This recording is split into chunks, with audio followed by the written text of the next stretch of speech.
20대 대선이 정말 코앞으로 다가왔습니다. 코앞이라고 할 수 있는 이유는 당장 내일 사전투표가 시작이 됩니다. 지난 대선에서 사전투표율이 무려 26%였어요. 전체 투표율이 77% 정도 됐으니까 투표한 사람 중에 3분의 1은 사전투표를 했다는 얘기가 되죠. 그러니까 사전투표일 하루 전인 오늘은 상당히 중요합니다. 그래서 1부에서는 월간 하태경이었다면 오늘은 2부도 월간으로 꾸밉니다. 스페셜 월간 유시민 작가 정말 오랜만에 스튜디오에 모셨습니다. 어서 오십시오. 네, 안녕하세요. 저는 그냥 한 번 나온 건데 월간이 아니고. 스페셜이라고 붙였습니다. 잘 지내셨어요? 아, 네. 아니 사실은요. 제가 이제 지난밤 TV 토론은 어떻게 보셨습니까?부터 시작할 요량이었거든요. 오늘 인터뷰를. 근데 밤사이에 윤석열 안철수 단일화라는 커다란 이슈가 터졌네요. 그 관계가 있는 거죠. 관계가 있습니까? 예. TV 토론과? TV 토론에서 우리가 읽을 수 있는 현재의 상황과 선거 판세와 예. 그 선거 판세에 임하는 각 정당의 자세 이런 것들을 어젯밤 토론에서 볼 수 있었고 그 연장선에서 새벽 회동이 이루어지고 이제 합의가 나오고 그렇게 저는 해석해요. 조금 더 구체적으로 그 설명을 해주셨으면 좋겠어요. TV 토론에서 어떤 모습을 목격하셨기에 야 단일화가 밤사이에 될 수도 있겠구나라는 짐작을 하셨단 말씀일까요? 우선 안철수 후보가 빨간 넥타이를 메고 나왔지 않나요 어젯밤에? 저는 어제 좀 눈여겨봤는데. 윤석열 안철수 두 후보가 똑같이 빨간 넥타이를 했어요. 그리고 윤 후보가 마지막 그 주도권 토론 시간을 전부 네거티브를 직접 했습니다. 그것도 정말 그 미성년자들이 보고 있는 방송에서는 입에 올리면 안 될 만한 아주 잔혹한 내용의 살인 사건의 정황에 관한 얘기까지 하면서 극단적인 네거티브를 했거든요. 그리고 그 문제를 안철수 후보한테 떠넘기면서 그거에 대해서 동의를 구하는 이런 장면이 맨 마지막에 노출이 됐죠. 어떻게 생각하십니까 이런 식으로? 예, 그래서 저는 그거 보면서 지금 팽팽한데 선거가 흐름이 윤 후보가 불리한가 보다 좀 그들이 생각하기에. 그러니까 그 귀한 마지막 주도권 토론 구분을 극단적인 그 비방에 썼거든요. 그거는 원래 앞서는 후보는 절대 그렇게 안 합니다. 그래서 이게 지금 상황이 국민의힘 윤석열 후보 쪽에서 상황이 유리하다고 보지 않는구나라고 저는 그 토론에서 읽었고요. 예. 그리고 이재명 후보의 토론 태도는 공방을 하는데 다 정책 문제였어요. 근데 고령자 임플란트 건보 적용 확대하는 문제에 대해서 물어보고요. 그다음에 그 방역 지원금 확대하는 문제에 대한 소극적 태도를 또 지적하고요. 그다음에 성차별 문제에 관한 윤석열 후보의 기왕의 발언들을 물고 들어가서 그 성차별 문제에 대한 태도를 계속 물어보고요. 다 정책을 놓고 하는 그 공방전을 했는데 그거는 이재명 후보 쪽이 크지는 않지만 확실하게 특정한 타겟층을 겨냥을 하고 정책 토론을 하는 모습이었어요. 그러니까 바둑으로 치면 두 집짜리 선수 끝내기 이런 거를 하는 그런 양상이어서 이 지금 판세가 이게 우리가 보통 여론조사에서는 딱 붙은 걸로 나오는데 흐름은 윤석열 후보에 불리한 것 같다. 말하자면은 이재명 후보, 김동연 후보의 단일화가 있었고 정치 교체라는 프레임을 민주당이 강하게 걸면서 그 흐름으로 약간 가려는 이런 느낌을 국민의힘이 불안하게 느꼈을 수 있겠다 그런 말씀이에요. 저는 뭐 프레임의 문제는 아니라고 보고요. 그냥 사람에 관한 문제죠. 사람에 관한 문제. 우리 대통령을 뽑는 거니까 제일 중요한 질문은 저 사람 대통령 할 만한 사람이야? 라는 질문이 유권자들에게는 제일 중요한 거거든요. 근데 윤석열 후보는 정권 교체 여론조사에서 매우 높게 나오는데도 이 선거전을 압도하지 못하고 지금까지 왔고 심지어 이제 역전의 흐름을 보이고 있기 때문에 결국은 저 사람 대통령 할 만한 사람이야 라는 질문 앞에서 윤석열 후보가 긍정적인 답을 확고하게 얻지 못한 거예요. 지금까지. 그런 것이고 무슨 뭐 정권 교체냐 뭐 정치 교체냐 이런 것들은 그냥 부차적입니까? 그거? 부차적인 문제라고 저는 그렇게 봐요. 보셨군요. 그래서 어제 TV 토론에서 윤석열 후보의 어떤 판세의 불안감을 느끼시면서 유시민 작가는 이게 밤사이 뭐가 될 수도 있겠구나라는 생각을 하셨다는 거예요. 뭐 좀 이상하다 그런 느낌은 있었어요. 이상하다 예, 그런 느낌. 뭐 좀 이상하다 그런. 자, 그러면 윤석열 후보 측에서는 이제 그 판세의 불안함을 느껴서 그랬다면 안철수 후보는 도대체 왜 마음이 변한 것인가? 지난 일요일에 거의 최종 합의까지 갔다가 마지막에 틀었다. 예. 이렇게 전해졌고 또 틀어지는 과정이 상당히 두 후보 사이의 감정이 상하게 하는 방식으로 틀어졌다고 생각했거든요. 왜냐하면 협상 일지를 막 공개했잖아요. 그래서 이거는 돌아올 수 없는 다리를 두 사람이 건너버린 거 아니야? 이런 얘기들을 많이 했는데 근데 안 후보는 어떻게 다시 그 강을 건넜을까요? 선거에서 돌아올 수 없는 다리가 어디 있습니까? 그렇습니까? 예. 이게 지금 합의문 발표한 걸 보면 예. 제일 첫 문장이 더 좋은 정권 교체하겠다는 건데 이 이야기는 이제 안철수 씨 입장에서는 자기가 포함되면 윤석열 혼자 하는 것보다 더 좋은 정권 교체다 이런 주장이에요. 그냥. 예. 저는 당선 가능성이 전혀 없는 상황에서 권력 분점을 선택한 결정이라고 보고요. 안철수 후보가. 예, 그 뭐 당연하게 이런 일은 있을 수 있죠.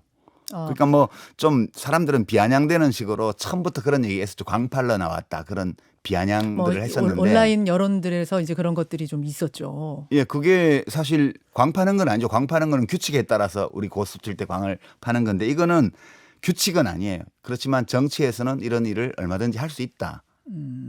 왜냐하면 이대로 가서 이재명 후보가 당선될 경우에 윤석열 후보도 안철수 후보도 얻는 게 없잖아요. 아니 안철수 후보는 같이 공동정부 꾸리자고 했으니까 뭔가 역할을 할 수 있었던 건 아닌가요?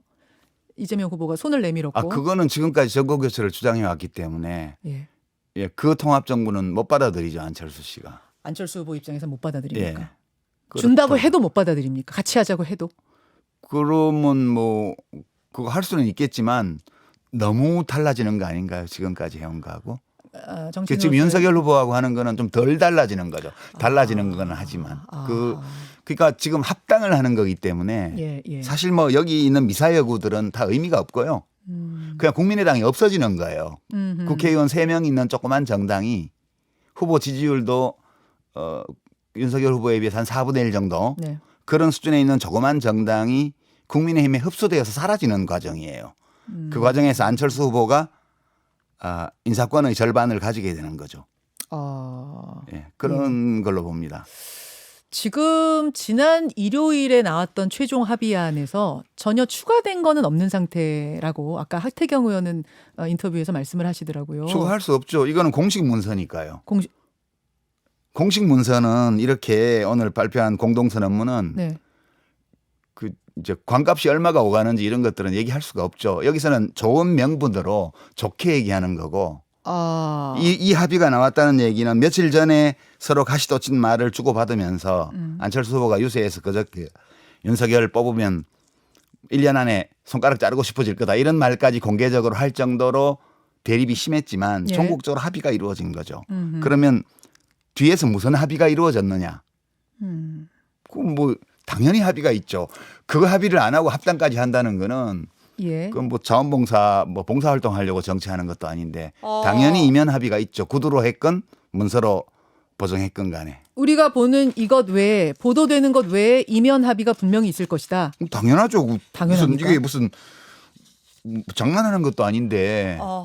아니 근데 그 이면 합의인지 내용이라는 게 뭔가가 중요한 거잖아요. 뭐라고 뭐였길래 마지막에 마음을 돌릴 정도가 됐을 거라고 짐작을 하시는 건데요. 그건 뭐 다른 게 있을 수가 없습니다. 권력 분점이죠.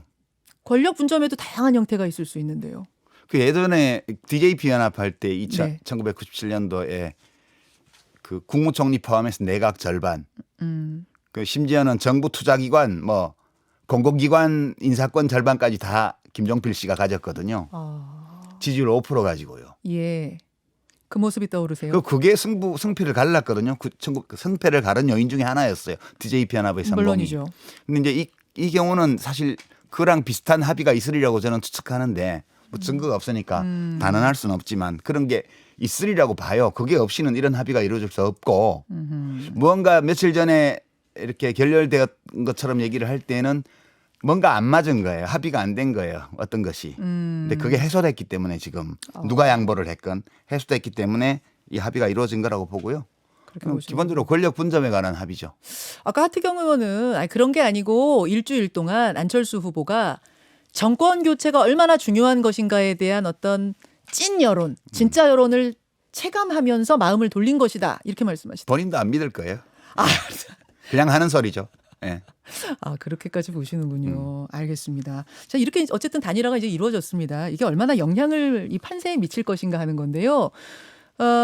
일단 요 단일화가 있기 전날 이재명 김동연 단일화가 여권에서는 있었습니다. 그건 뭐 단일화라고 말하기에는 예. 김동연 후보의 지지율이 너무 적었기 때문에 아, 단일화라는 말을 쓰기에는 좀 약하죠. 아 그렇습니까? 그거는. 예. 뭐 어쨌든 그래도 그것도 단일화죠. 예, 근데 분위기는 좀 좋아지는 그런 거죠. 분위기가 좀 좋아지는. 예. 뭐 그런 식의 단일화가 있었고 어쨌든 통합정부론을 띄우면서 김종인 전 국민의힘 선대위원장도 긍정적으로 이야기했다. 뭐 이런 보도가 나오고 이런 분위기 속에서 또 이 단일화 안윤 단일화도 벌어졌거든요. 판세를 어떻게 보세요? 어떻게 변화가 있을 거라고 보세요? 데이터가 없으니까 말을 못 하죠. 그런데 1월 초쯤에 그 안철수 후보 지지율이 피크를 찍었죠. 예. 1월 초에요. 한 15%까지 나온 조사도 있었고 네. 평균 12% 정도 나왔습니다. 예. 이제 그때하고 지금 6에서 8% 평균에서 한 7% 내외에 나오는 예. 지금하고는 완전 다릅니다. 어, 이게 만약 그때 단일화를 했으면 예. 산술적으로 계산해서 한 2대1 비율로 안철수 후보 지지율이 윤 후보에게 더 많이 갔을 가능성이 있죠. 윤석열 2, 이재명 1 이런 예. 식으로. 근데 지금은 윤 후보에게 갈 표들은 다 갔고 저 윤석열 찍기 정말 싫어. 예, 예. 그 이재명도 싫어. 이 표들이 남아 있는 거거든요. 아. 그래서 지금은 데이터가 없어요. 이게 어디로 갈지 모르겠고요. 이제 어제까지 여론조사한 결과를 오늘 공표할 거예요. 예, 예. 언론사들이 엄청나게 오늘. 여론조사를 많이 했는데 이제 어떤 언론사에서는 이제 가상 대결 조사를 안 했고 많은 조사들이 단일화를 가정해서 가상 조사를 했어요. 그래서 1대1로. 이제 받은 사람들 얘기를 들어보면 네. 7분, 8분 이상의 시간이 걸리는 여론조사를 했습니다. 어. 가상 대결을 포함한. 예, 예. 근데 이제 가상 대결을 물어보는 조사는 사실은 이제 오늘 나오게 되면 어떤 조사들은 큰 격차로 윤석열 후보가 유리하다 이런 게 나올 수도 있어요. 근데 그거는 그 어제 조사를 그저께 할 때만 해도 단일화 가능성이 없어 보였기 때문에 그렇죠. 사실 짜증나는 질문들이잖아요. 누구한테? 전화 받는 입장에서. 전화 받는 입장한테. 예, 7분 8분씩 ARS든 전화 면접이든 이걸 해야 되는데 예. 그것도 평일날 낮에. 예. 그러니까 저는 그것이 실제 존재하고 있는 여론을 정확히 포착 못할 가능성이 대단히 많다고 봐요. 그 말씀은 사실은 여당 지지자들은 이제 단일화 질문 계속 나오는 거를 짜증내 중도 하는데 이탈하죠. 그분들이 끊어버리신다 중간에. 그렇죠. 이제 중도 이탈의 아. 숫자가 보통 끝까지 조사 완료자의 4배, 5배 정도 보통 되는데 예. 심한 조사의 경우에는 7배, 8배까지 나오거든요. 그렇습니까? 그러니까 1,000명이 조사 완료했는데 7, 8천 명이 중도 이탈을 합니다. 응답 거부 연결은 됐는데. 예, 예. 그러니까 그런 조사들은 사실은 정상적인 조사는 아니거든요. 그래서 저는 뭐 누가 대통령 되면 좋을지에 대한 유권자 개개인의 판단이 모여서 승패를 결정짓는 것이지 무슨 작전하듯이 이렇게 지금 할 수 있는 국면은 아닌 것 같다. 그렇게 봐요. 알 수 없습니다 지금. 그 말씀을 조금 종합하자면 제 질문은 이제 판세가 어떻게 판세에 어떤 영향을 줄 것이냐 저 단일화가 그거였는데. 제가 이제 감으로 찍어라 그러면 반반으로 쪼개질 거다. 그렇게 보죠. 안철수 후보 지지표가 반반으로 쪼개질 거다. 예. 1대1로 쪼개질 거다. 그렇죠. 대체로. 그럼 단일화 효과 별로 없다 그 말씀이시네요. 저는 뭐 한 일주일 전부터 계속 그렇게 얘기해 왔습니다. 일주일 전 상황에서는 이미 네. 갈표는 다 갔다. 예. 이미 갈표는 다 갔고 데이터상으로는 어느 쪽으로 별로 쏠리지 않을 것이다. 아하. 예, 그렇게 얘기를 해왔고. 안철수 후보가 이재명 후보랑 손을 잡았어도 그건 마찬가지라고 보세요. 그 마찬가지죠. 이미 갈표는 다 갔다. 예. 갈라질 표는 다 갈라졌다. 그렇게 그래서 보신다. 광을 파는데 비광을 판 거 아닌가 그런 느낌도 좀 있고. 그 자체로는 3점을 못 내요. 그 생각. 예. 아 그렇게 희망하시는 거 아니에요, 유 작가님이? 뭐 그럴 수도 있죠, 뭐. 그거 부정하지는 않죠. 예. 아니 워낙 뭐 또 정치판을 넓게 오래 봐오신 분이니까 저는 요 질문도 좀 드리고 싶어요. 단일화가 있었던 대선 떠올리면은 2002년 대선이 있었고 2012년 대선이 있었고 그것들하고 좀 요번 단일화를 비교해 보면 또 어떻습니까? 2012년은 이제 이정희 후보가 그냥 민주노동당 후보가 그냥 사퇴한 거였고요. 그리고 이제 안철수 후보가 마지막에 그것도 단일화는 사퇴를? 아니었죠. 그냥 양보죠. 양보죠. 예. 그 단일화라면 둘이 같이 손잡고 다니면서 선거유세를 했어야죠. 아. 그랬으면 그때 승패가 바뀔 수도 있었죠. 2012년 대선에. 아하. 예. 예. 그랬던 거고 이제 저는 이 건으로 정치인 안철수는 이제 마감되었다 그렇게 생각해요. 이제 윤석열 후보가 당선이 되면 예. 이제 고위직을 하겠죠. 그렇지만 고위직 뭐 국무총리 같은 거요? 뭐 그거 할 수 있죠, 당연히. 저가 안철수 씨 같으면 당연히 총리 요구할 것 같아요. 그 요구할 예. 것이다. 왜냐하면 내가 여러 가지 과학기술 강국에 대한 나의 비전이 있었고 그게 우리 사회의 미래를 결정하는 중요한 거라고 보기 때문에 당신이 과학기술 모르지 않냐. 그러니까 이제 이 공동선언문에 보면 국민통합정부라고 규정을 하고 5가지 키워드를 냈는데요. 예. 첫 번째가 미래정부예요. 네. 저는 이게 안철수 국무총리 합의가 있을 가능성이 매우 많은 레토릭이라고 봐요. 그래서 첫 번째 선언으로 이걸 넣었을 것이다. 예. 미래정부. 저는 뭐 그렇게 보고요. 미래과학강국 뭐 이런 거. 왜 뭐 그 안철수 씨가 과학자니까 예. 뭐 할 수 있는 얘기라고 저는 보고요. 그러나 정치인으로서 정치 지도자로서의 미래는 더 이상 없을 것이다. 이걸로. 국무총리 다음은 대통령이잖아요. 정치인들이 꿈꾸는 예. 거. 그거는 그러면 끝났다고 보세요? 저는 끝날이라고 봐요. 아니 왜요? 국무총리하고 잘하면 그 다음 또 차기가 열릴 수도 있는 거 아닙니까? 국민의힘이라는 정당이 안철수 씨 같은 캐릭터를 대통령 후보로 만들어주지 않거든요. 그 무슨 말씀이실까요? 아니 윤석열 후보가 예. 그 입당 석 달 만에 대통령 후보가 됐잖아요. 됐죠. 왜 됐겠어요? 왜 됐어요? 그냥 문재인 대통령하고 엄청나게 부딪히고 싸우니까 시켜준 거잖아요. 그러니까 이 국민의힘은 여전히 이념적 보수예요. 당원 베이스가. 이런 조건에서 유승민 의원 같은 다소 합리적으로 보이는 이제 정치 지도자나 이런 분들이 될 수가 없어요. 중도의 느낌이 나거나 합리적 보수 이런 분들이 설 자리가 없다 그 설 자리 말씀이에요? 없습니다. 예. 그런 의미에서 예. 합당하는 순간 정치인 안철수로서의 그 다음 목표는 사라지는 것이다. 예, 뭐 그 이제 과학자로서 뭐 국가에 기여할 수 있으면 그것도 나쁠 건 없죠. 예. 윤석열 후보가 당선될 경우에 그런 거죠. 아니 근데 그렇게 따지면 이재명 후보도 사실 당선되고 나면은 뭐 과학 책임 총리 이런 거 주려고 하셨던 거 아니에요? 안철수 후보 공동정부 꾸리면서? 그건 잘 모르겠습니다. 저는 뭐 그쪽 캠프에 있는 사람이 아니라서 뭐 언론에서 보도되는 거 말고는 저도 아는 게 없습니다만. 예. 알겠습니다. 어제 마지막 대선 토론은 진짜 어떻게 보셨어요? 이거 뭐 제가 평가할 문제는 아닌 것 같고요. 이제 보신 분들이 다 나름의 판단을 할 수 있으리라고 봅니다. 저는 그 정도 토론이면. 그러니까 제가 이제 윤석열 후보에 대해서 계속 이제 가끔 얘기해온 게 이 현대 사회에서 그 리더는 우선 지적으로 어느 정도 돼야 돼요. 당연하죠. 알아야 해요. 예. 근데 진짜 아는 게 없다는 것은 3번의 토론을 통해서 그러니까 이렇게 원고를 보지 않으면 고개가 양쪽으로 돌아가고 원고를 보기 시작하면 아래로 오르내리는 이 모습밖에 못 보여줬고요. 그 다른 후보자들하고 눈을 맞추고 대화하는 모습을 거의 한 번도 못 보여줬습니다. 그렇습니까? 예. 그러니까 원고를 보고 그걸 기억하기 위해서 카메라 쪽을 보면서 말하는 거 그게 대부분의 시간이었고요. 그렇습니다. 그러니까 뭐 이제 그런 분이라도 본인 주장대로 공정의 화신이다 이렇게 유권자들이 인정한다면 뭐 뽑을 수도 있겠죠. 그렇지만 제가 보는 관점에서는 국정을 운영하기에는 좀 아닌 것 같아. 그런 평가를 내리셨군요. 그게 보면 그거 있고 그다음에 아까도 제가 말씀드렸지만 판세가 불리하다고 본 것 같아요.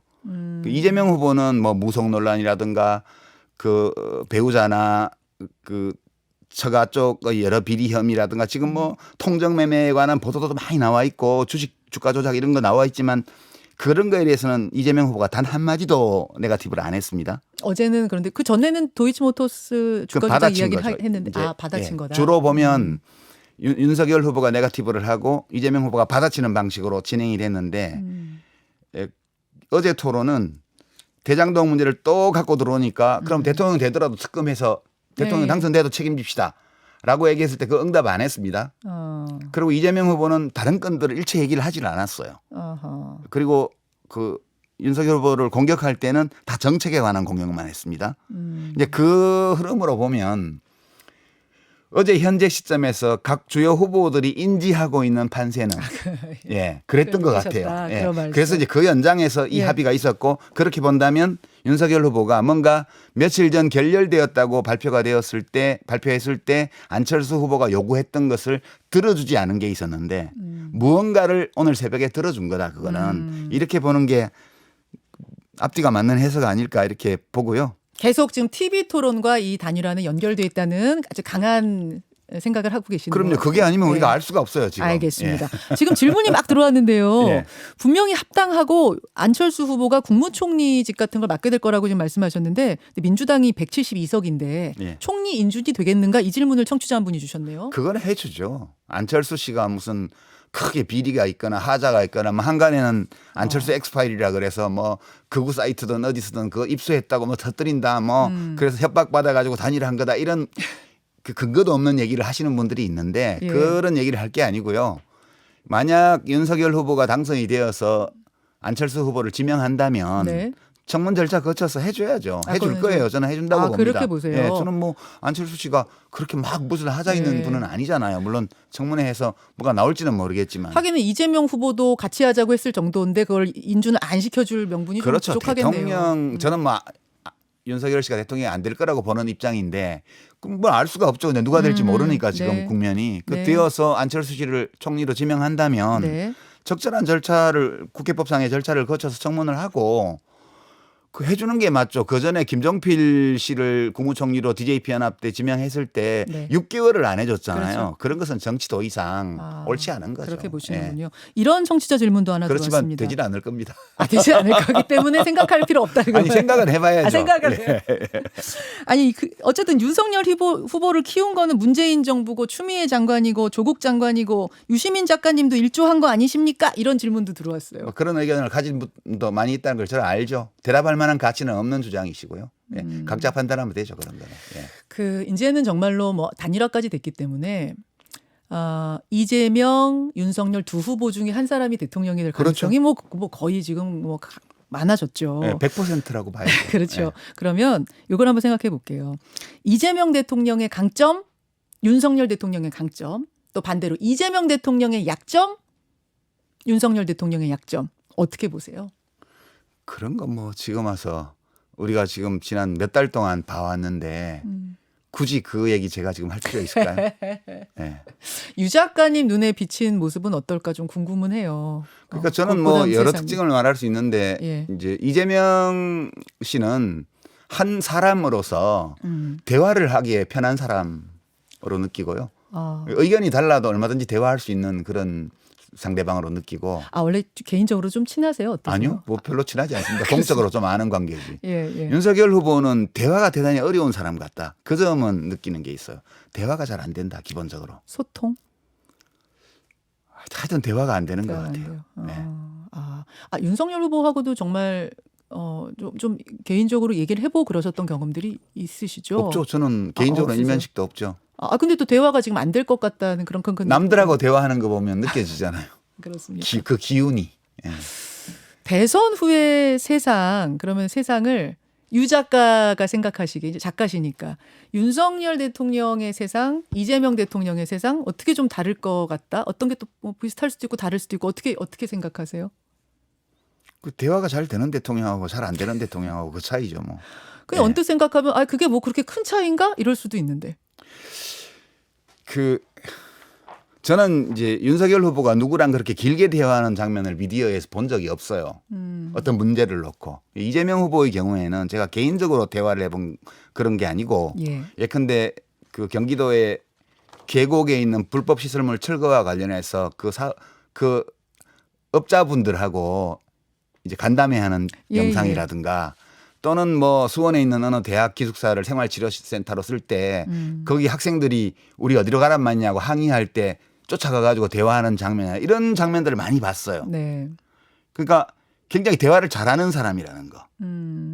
그러니까 우리 사회는 갈등이 많은 사회인데 그 갈등을 조정하고 해소해야 될 최고의 가장 높은 책임을 가진 게 대통령인데 제가 본 어떤 자료에서는 그런 윤석열 후보가 어떤 갈등을 조정할 수 있는 대화의 능력 이런 것들을 확인할 수 있는 기회가 전혀 없었어요. 예, 그래서 제가 판단을 못 하겠는데 그 차이가 제일 결정적일 거다 이렇게 봐요. 사실은 제가 요 사이에 나오시는 분들한테 이 질문을 굉장히 많이 네. 하거든요. 강점, 단점, 어떤 차이점. 근데 대화라는 키워드를 꼽으신 거는 굉장히 다른 신선함이 있네요. 그래서 그 저는 부분을 보셨군요. 말이 좀 통하는 사람이 대통령이 됐으면 좋겠어요. 예.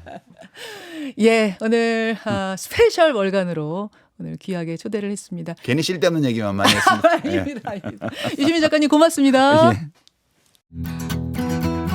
김현정의 뉴스쇼는 청취자 여러분의 참여로 이루어집니다. 트위터, 페이스북, 레인보우 게시판, 그리고 단문 50원, 장문 100원의 유료 문자 샵 1212, 우물정 1212 통해 참여하실 수 있습니다.